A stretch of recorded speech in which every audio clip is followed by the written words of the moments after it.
Hello there, I'm K-Ball, and welcome to Human Skills, where I interview tech industry leaders about all the non-technical skills that go into success in the tech industry. Mark Freeman is a data engineer, data scientist, a community organizer, independent businessman, and data influencer. He's worked as a community health advocate, volunteered for advocacy and nonprofit groups, worked at startups, and started his own company. He's been through a lot. And through that process, he has built up an incredible toolkit of approaches, practices, and strategies he uses for everything from navigating mental health challenges to keeping himself motivated to organizing events to writing content. In this interview, we covered a ton of ground. We start with values, move into community organizing, talk about events, and then frameworks for writing, investing in yourself, and selling yourself. No matter what your background, there's something here for you. Please enjoy this interview with Mark Freeman. Mark, welcome to the show. Hey, so happy to be here, K-Ball. Yeah, I'm excited to have you. Um, let's jump straight in. And one of the things that I think about with you that I think we've talked about before, but I'd love to kind of go deep on, is how you think about values and their application to work. I believe I recall you spent a bunch of time identifying your values, kind of going through that. But let's start there. How do you think about values and their application to work, your career, and your approach to life? Yeah, definitely. So the way I've kind of viewed values is twofold. Is one, it sets my North Star of like my why. Like, why am I even going through the process of something hard to do something? Like, what's my purpose for this? And the second point is it becomes a litmus test of yes or no. Because as you start engaging with your values and actually like living through your purpose and like doing the things you enjoy, you actually end up getting a lot more attention and people are going to ask a lot of things of you.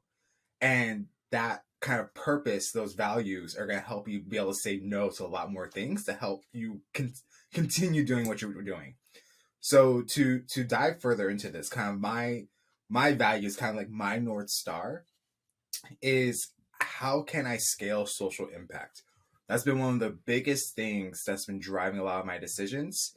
But I still have the flexibility of like changing what that means to achieve that value, right? And so for me, that when I initially started when I was like 18, I was like, I want to do a nonprofit. I want to start a nonprofit. Nonprofit is how you help people. And as I learned more about the nonprofit kind of business structure, I realized, oh, these are limitations of this. Maybe for hyper local, it works amazing, but for scaled up, this may be the wrong model, right? And so then I was like, oh, well, I want to be a doctor, right? A doctor, I'm able to help a lot of people, and I can potentially scale it up through public health. And so that's how I ended up getting my degree in community health, as well as realizing through that degree I didn't want to be a doctor. And so, again, flexible. The value was still the same. I want to help people at scale. Nonprofit wasn't working out. Being a doctor wasn't the right path. But then I fell in love with data. And I quickly saw how data can both scale my reach, because by the very nature, data working with a lot of people, very abstractly. And then also, I saw avenue via tech, and they were able to typically scale a lot of things via their funding or their reach with product. And so that's how I became obsessed with like social impact through kind of for-profit businesses. How can you create structures to enable just methods to empower people, empower communities through the money you generate through a business, right? That is very difficult. I still have not figured it out yet, but that's where I currently on my journey is this value of how do I help people at scale, and that's been a driving point through that. And so started at 18, no one's really paying attention to me doing this, and now I'm almost 30, and now I have an audience, and I have people who are paying attention. I have this large platform, right? And because I've been so passion driven by this value, it's brought me a lot of attention, and people ask me a lot of things like, hey, can you be involved with this? Can you be involved with that? Do you want to join this startup? And I have to say no to a lot of things because I just don't have the time to do everything. I want to say yes to everything. And so I go back to, well, does this help me achieve my goal of scaling social impact? Yes or no? If yes, then I have further conversations. If no, then I'm saying, I'm sorry, I'm not the right person. But that's how my values kind of guided me the past kind of like 10 plus years. I love that. It's very concrete and gives you this sort of yes no filter of should I even keep going in this direction at all? What did you like? How did you identify that that was going to be your North Star? Man, I actually don't know how that kind of happened. I think it's a mix of two things. My parents took me to like a Catholic prep high school that was pretty good. And one of the things they said was enter to learn, leave to serve. That was like the motto of that's a Christian Brothers kind of thing. And even though being at that school is really rough for me, that could be a whole other conversation, because that's an interesting facet of it. Um, but essentially, like that model of like how can I help and serve people is just kind of instilled in me for 4 years. And then on top of that, um, I kind of grew up in a nonprofit boardroom. My dad and his friends did business in like the 80s as DJs. And then his friends went off to college and they actually came back and did businesses and they started nonprofits. And because they were friends, they're like, I trust you. Join this board of my nonprofit. And because my dad had to babysit me, I was in this boardroom all the way till I was 18 in board meetings for nonprofits, listening how these leaders in my community were trying to improve my hometown, Sacramento. And sometimes it was at a national level. So it was for like not down payment assistance for first time home buyers, right? And more importantly, was that these were Black individuals. So very, very early, I had basically, I could be a someone who identifies as Black, Mexican, wherever it is, I'm mixed with those things, and be successful and have impact on my community. And the reason why I bring this up is that while I was at Christian Brothers, I dealt with a lot of racism. And so having that dichotomy of seeing both is wow, other people are experiencing these kind of these challenges. I'm experiencing it myself, but I have the autonomy to be a leader within my community. And those two kind of combined really shaped my worldview. And there were further things that kind of further entrenched this as I went on. But I think that's kind of like the core, like, callous, those two experiences coming together. Yeah.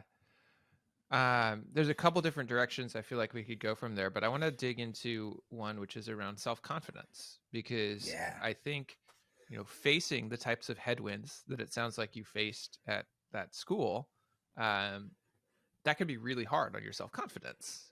And Definitely. you are someone that, in my experience with you, is very, at least outwardly, self-confident. You project self-confidence. You're willing to move forward in uncertainty. So how do you do that? How did you develop self-confidence? What do you do to keep yourself going? Yeah. So I'm glad you brought that up because I'm very actually not the most confident person. I deal with imposter syndrome heavy, and in addition, I post a lot about this on LinkedIn and stuff like that. But I actually struggle with mental health, so I deal with like anxiety a lot.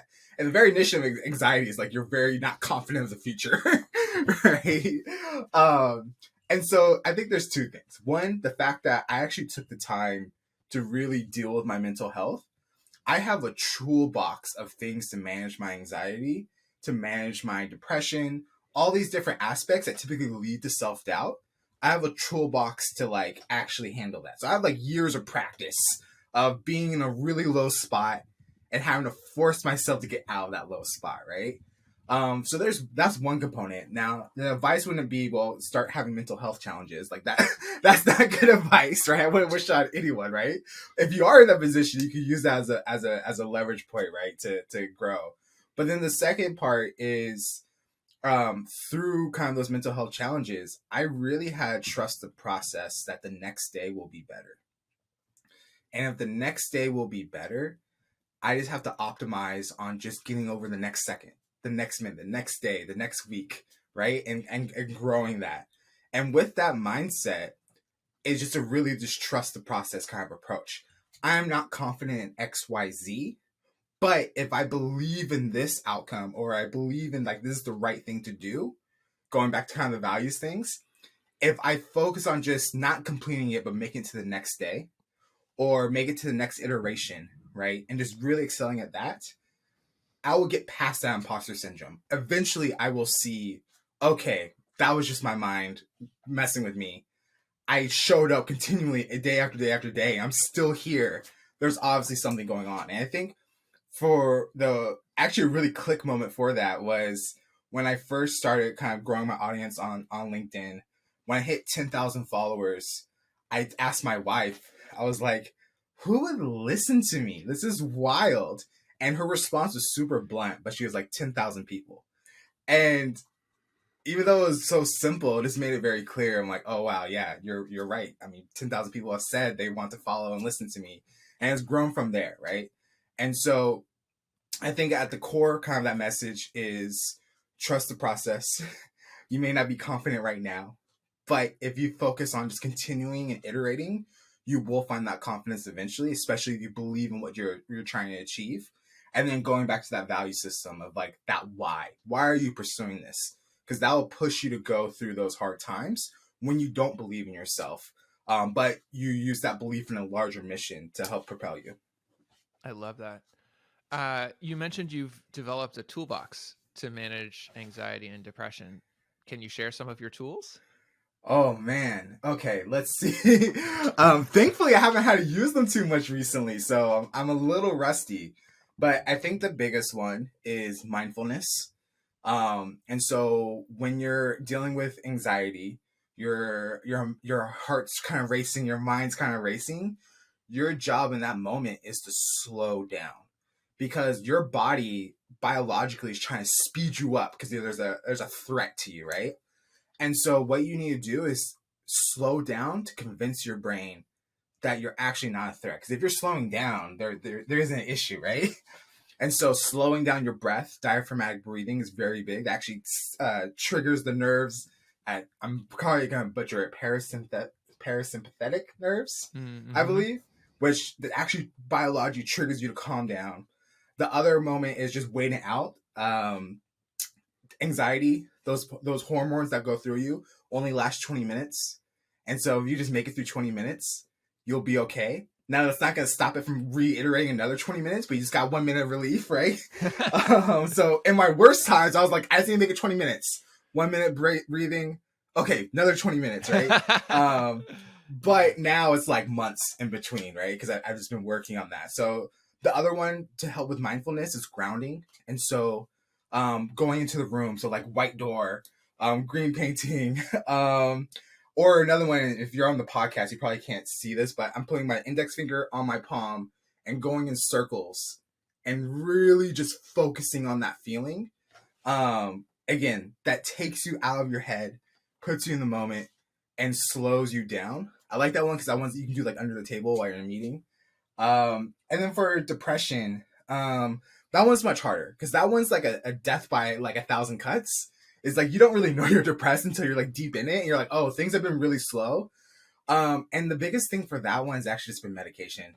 There's no kind of there's for me personally, there hasn't been any like tool or skill I could do.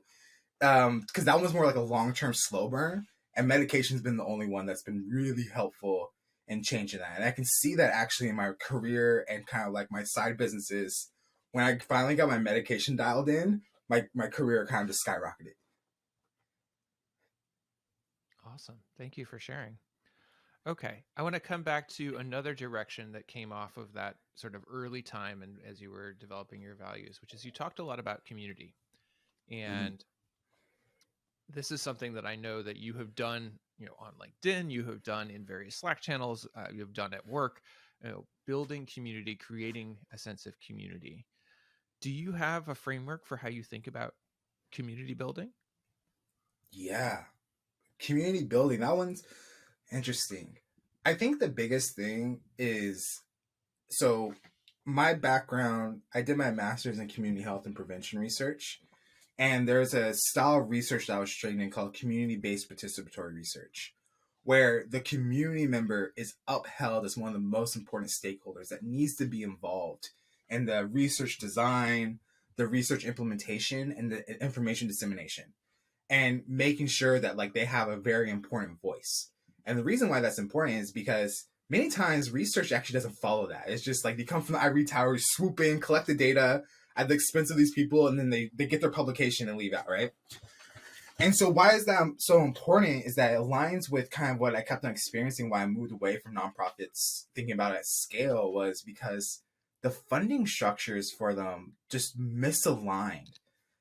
Many times it's foundations or very high net worth families or individuals kind of investing and saying what they can do with that money, but they have no connection to the actual people on the ground actually involved in experiencing the pains that you're trying to solve, right? And what that means is when it comes to community building, even though I'm playing an integral role to connect the dots, I need to be in the background. I need to be the connector between multiple people and let the community that I'm actually trying to serve, those are the people that need to be highlighted. And so if you can take on that humility and be like, look, if you know that Mark's the person that's been doing a lot of this stuff in the background, great. But externally, my job is to highlight the community that I'm involved with. And community can be a broad sense, it can be like a tech community on Slack. It can be a free clinic I used to work at, right? In a community like Oak Park, right? Where one of my hometowns. Not from Oak Park. Sacramento's a hometown. Oak Park's in there. But essentially, through that is who's the people that you're trying to help? How can you uphold them and provide value to them? And if they see you as someone who's genuinely trying to provide value, they will trust you. And with that trust, you can start building connections within that community or expanding ones that already exist. That makes sense. Where do you get started then? Where do you get started? In what sense? And building communities or with a community? Let's start with a community. Yeah. So I think the biggest thing is you have to get buy-in from a key member of the community. And so with that is, and I'll do three different levels. I'll do actual community work, like in nonprofit kind of social impact, and I'll do like workplaces, and then I'll do like a tech group Slack that I'm part of. So in the community, that's actually one of the hardest ones if you're not from the community or not adjacent, don't have characteristics that make people like disarm them. Because again, there is this process multiple times people saying I will help and not delivering. And so you're battling that, right? And so I think the first thing is just making a commitment that you will deliver on what you said you would, right? And not over promising. Because the moment you lose that trust, you're kind of locked out of that community, right? And so the next part is, well, who's like a community leader within this group that's organizing already, right? Go to them and be like, hey, I'm interested in this, like helping out this community right here. I want to help out with your nonprofit, or I want to help out with your community thing. I see like every Sunday you do some community event or something like that, right? I want to help volunteer. Boom. You start doing that, getting your face known, building rapport with the community members. They're like, oh yeah, Mark, he's here like every other Sunday. Like, yeah, he's cool. He played basketball with my kids during that one time, right? Or he helped give out food for XYZ, right? That's how you kind of get your start, right? Building rapport, building buy-in. Now let's take that same mindset, put it into like the work environment. I imagine a lot of people, when you start a new job, it is very uncomfortable because when you learn new things, but then also you don't know the culture of a company. And so if you just jump in and say, I'm gonna do XYZ, here's how I interact with people, right? It could go well if it's actually like how they interact and they're like, wow, Mark just jumped in, right? Or it can go really bad because you're like, whoa, what is this guy doing, right? And so in that instance, I would say the best thing you need to do, since you're already in the community, a workplace, they've already accepted you, they want you in there, right? There's no buy-in in that sense. Again, humility. Just sit back, listen, and observe. How are people connecting with each other? How do people like to talk to each other? How close and engaged do they want to get with each other? Where are the channels for fun? Where are the channels for business, right? Where does that divide sit at? Pay attention, really focus in on those things, or ask people around you, like your manager, after you review some things, and then slowly disengage with those aspects, right? That's in the workplace. And then the final one is a big thing in like tech right now is like communities for like an open source project or things like that. So how do you get involved in those communities? And it's similar. You just show up. And with this one, they're kind of understaffed, right? They just want people to show up and help. And so you just raise and volunteer, like, hey, I want to help out this one project. And you keep on doing that over time, the leadership is going to be like, hey, you want a more involved role? And so those are three different areas in which you can get involved in a community from different facets of my life. So let's talk a little bit about building community. And I'm going to put a particular situation in front of you. Yeah. Which is, let's say you join a company, as you mentioned, and it doesn't feel like a community. There isn't much going on. How can you build a community there? Yeah. I think the first thing is you need to understand, do they want a community, especially in the workplace? And because if you try to force a community where they don't want that, then you're really set up for failure. And more importantly, people are going to be like frustrated. Like, why are you trying to push this? Right. And I think a great example would be like, there's some jobs where like people just want to show up, do their job, and then go home and not engage with anyone. And I'm not saying that's right or wrong. Some people just want that in their lives. And if you try to show up and build community in that, they're gonna be like, dude, I got a family at home. That's my community. Like, I don't want to deal with y'all. I just want to get this work done, right? So that's the first thing. Is recognize, is community valued? And then if it is it supported by the leadership? Because then if it's supported by the leadership, then you're gonna have the autonomy to try to do these things. Sometimes even funding, right?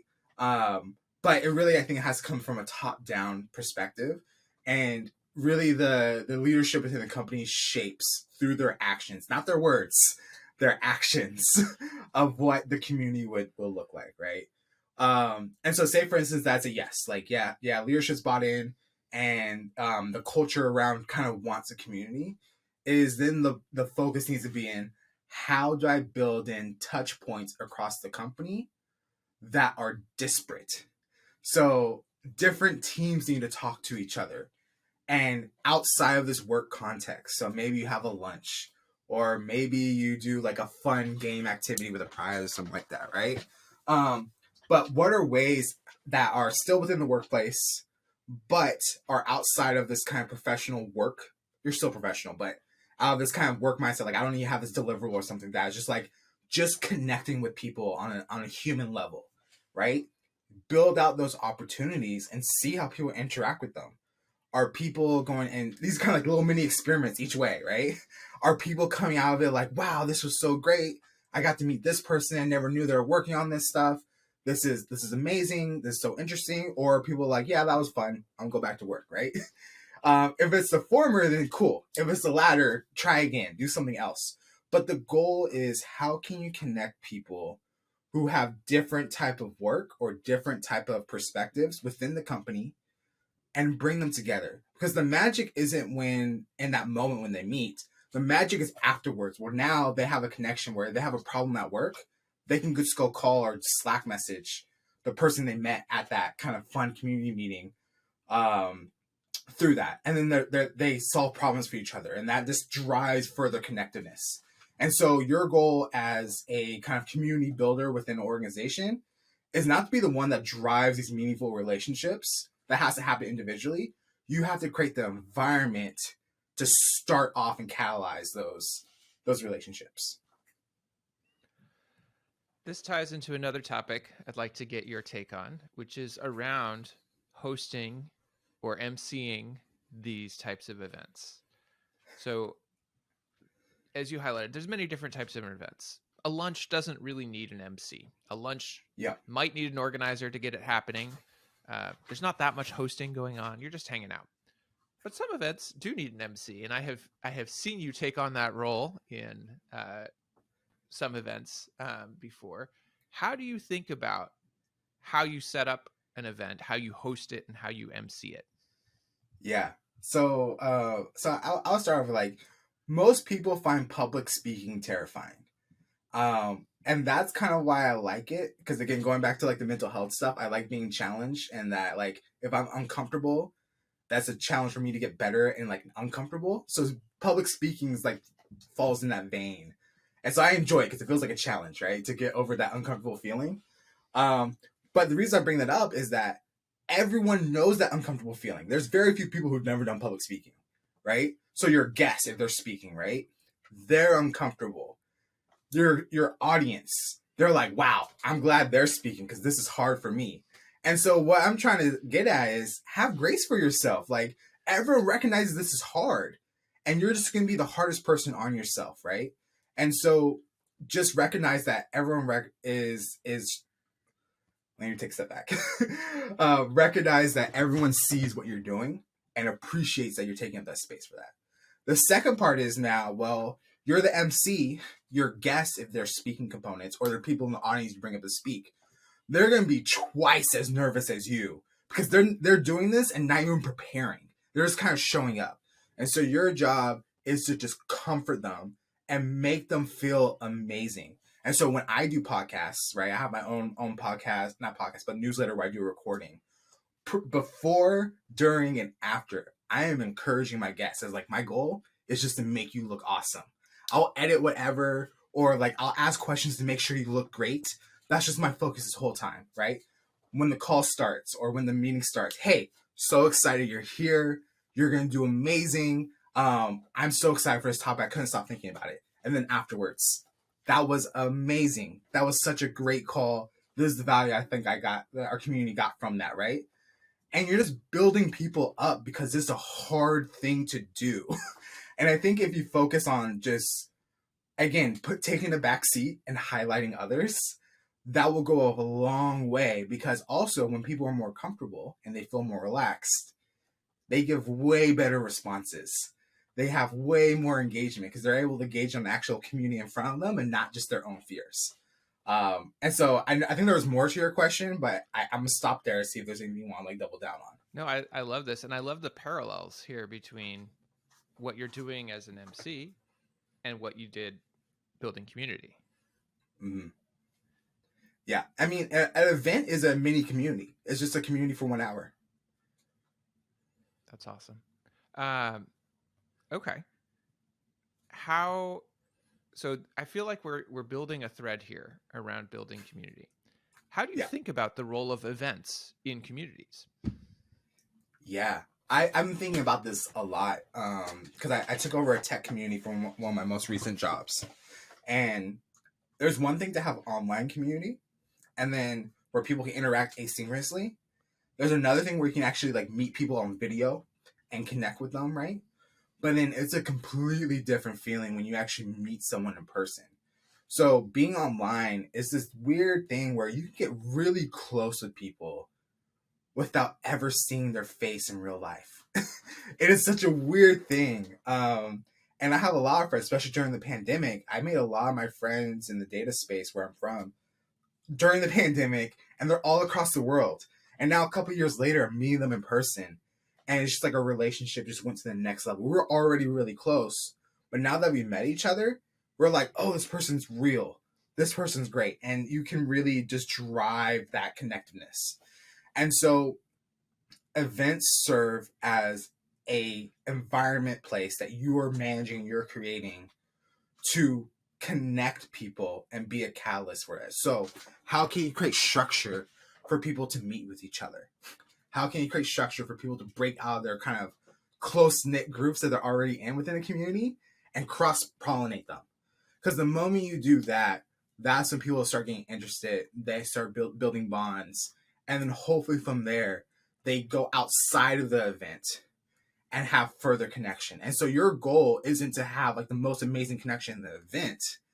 It's to give people the space to connect and feel comfortable connecting outside of the event. Because what happens outside of the event is what's going to strengthen it to a level that you can't even kind of control for or measure for.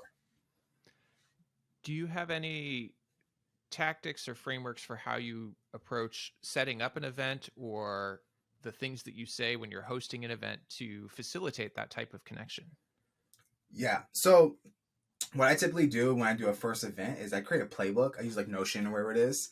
And I map out what are all the steps I need to take to set up the event, market it, invite people, and then like post-mortem kind of afterwards.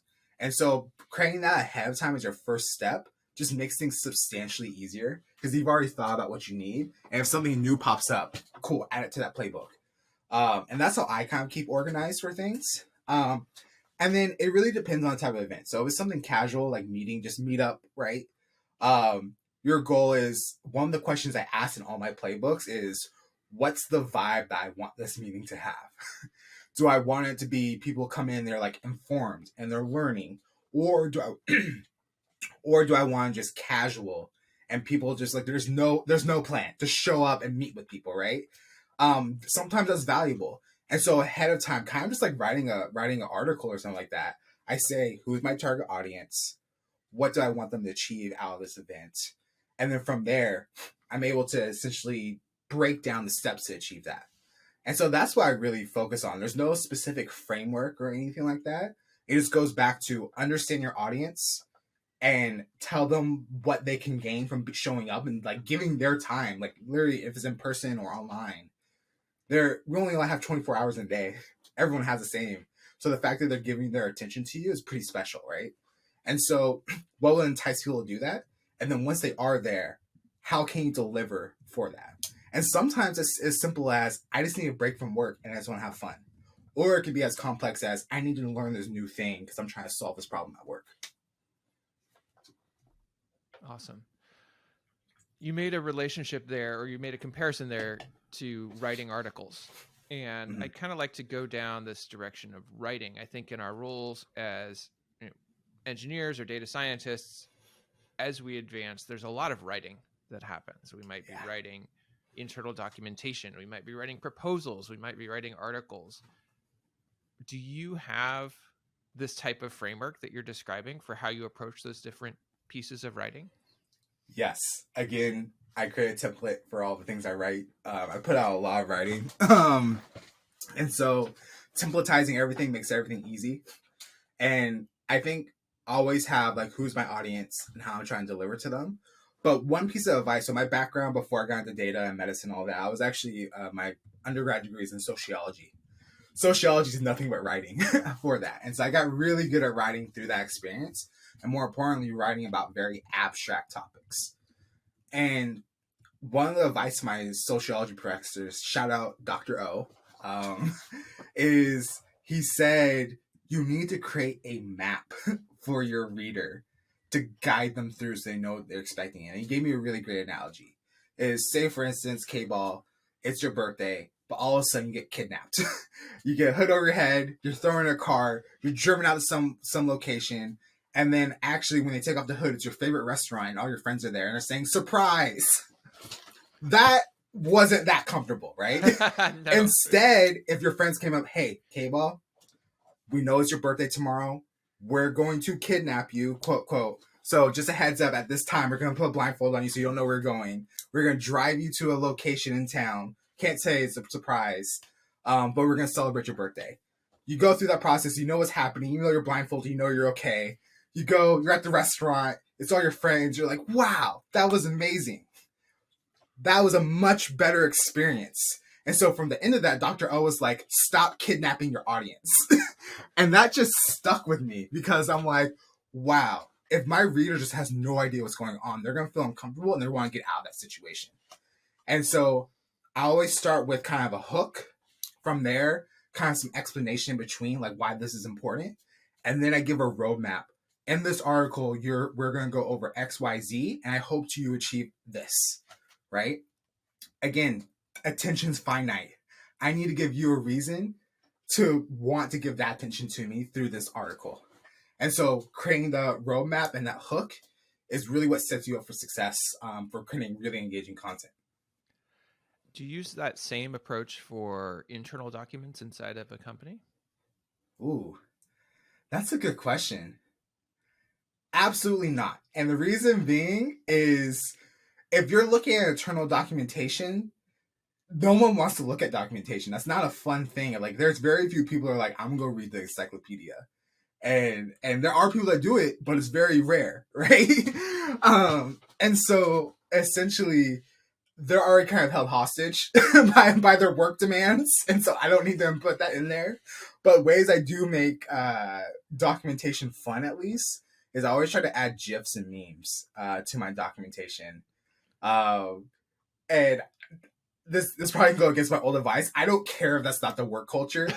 That's what keeps that's what keeps me engaged to write the thing. So if you want this information in there, there's gonna be memes and GIFs just so that I have the motivation to keep on writing this.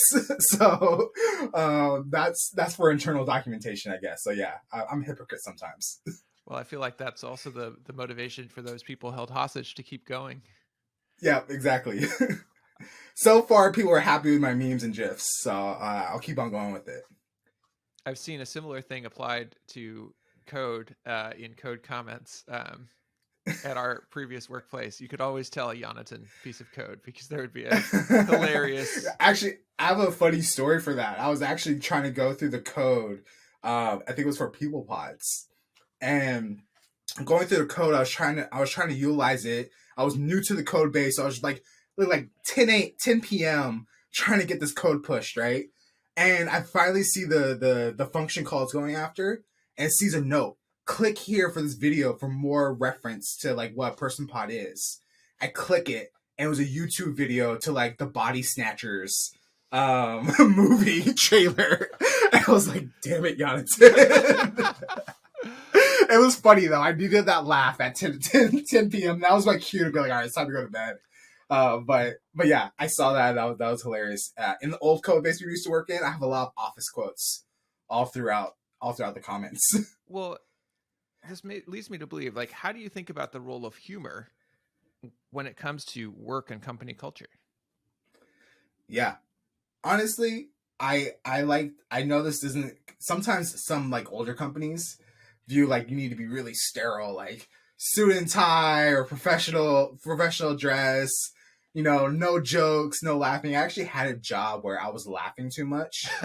And like the manager was like, hey, you're laughing a lot. Are you just not busy enough? I was like, wow, draconian so much. I need to get out of here. And so for me personally, I'm like, if you're not having fun, and not work's not going to be always be fun, but if you can have fun moments with people you're working with, it's going to be very dry. And that's going to be that type of environment where you just clock in, do your work, just clock out, right? And not engage with people. But for me, especially because I focus on startups, working at startups is just a wild thing. Like, you're basically at a company that's on teetering of bankruptcy at all moments. That's a pretty extreme view of it, but I think it's the reality, especially now in this current environment. And so you have to be pretty wild to do that, and so you need some laughs along the way to make that possible. So I think maybe because I work in startups, that's common, but yeah, I think that's the only way in for that. Totally. Okay.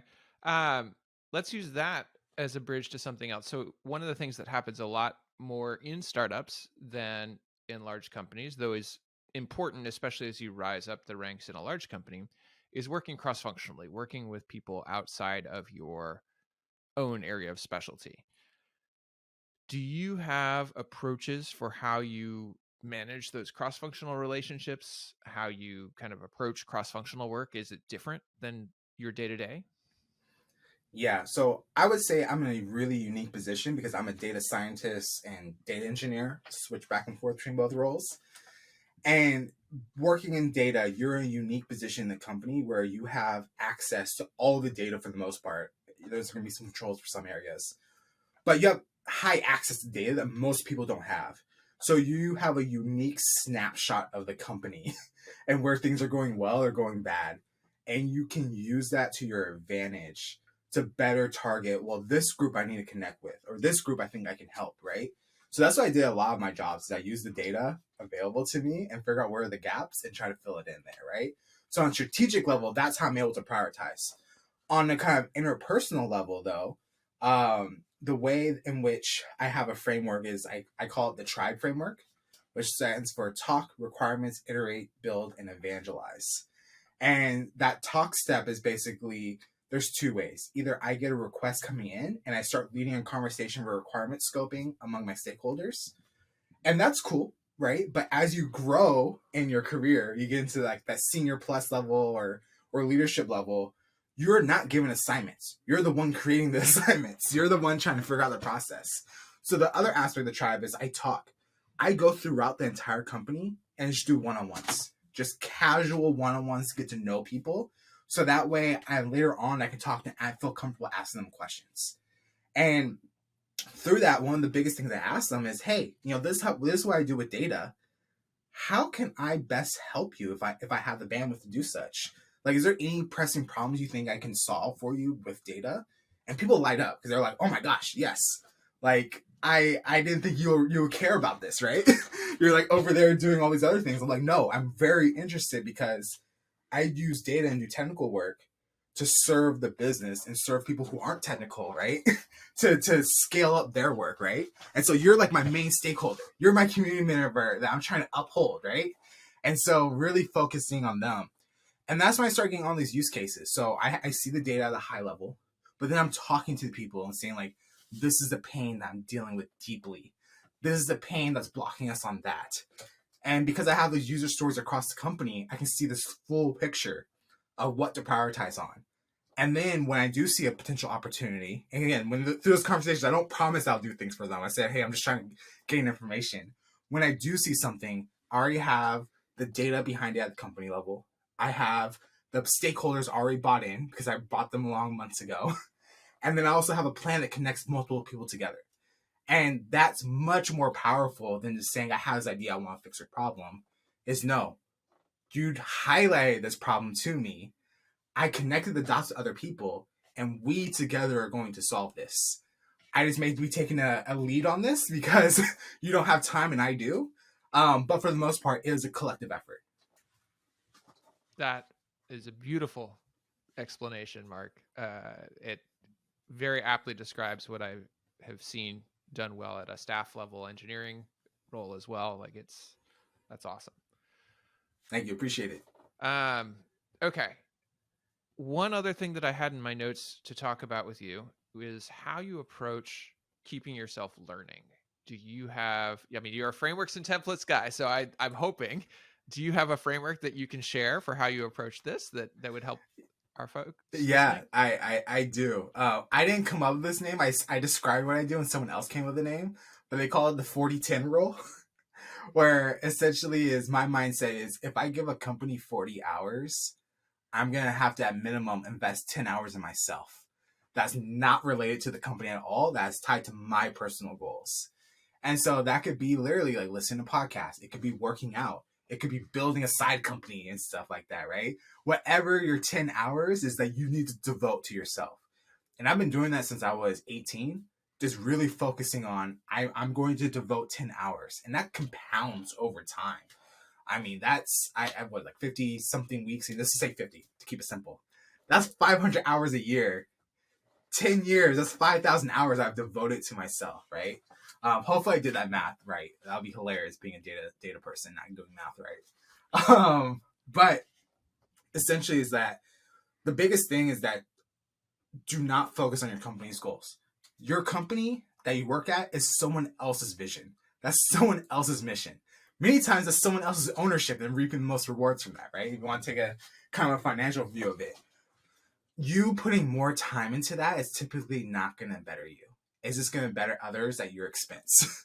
And so really draw that line and say, I'm going to invest in my dreams. I'm going to invest in my goals. And with that, you will have the motivation and the time to spend to learn. And I think the biggest thing is shifting it from, oh, I need to learn this to get better, and changing it to, I am investing in my career. I'm investing in my growth and my happiness. And that's a much more powerful motivation to actually go out and keep on learning. Awesome. Are there any topics that we have not covered today that you think would be useful to talk about? Let's see. Any topics?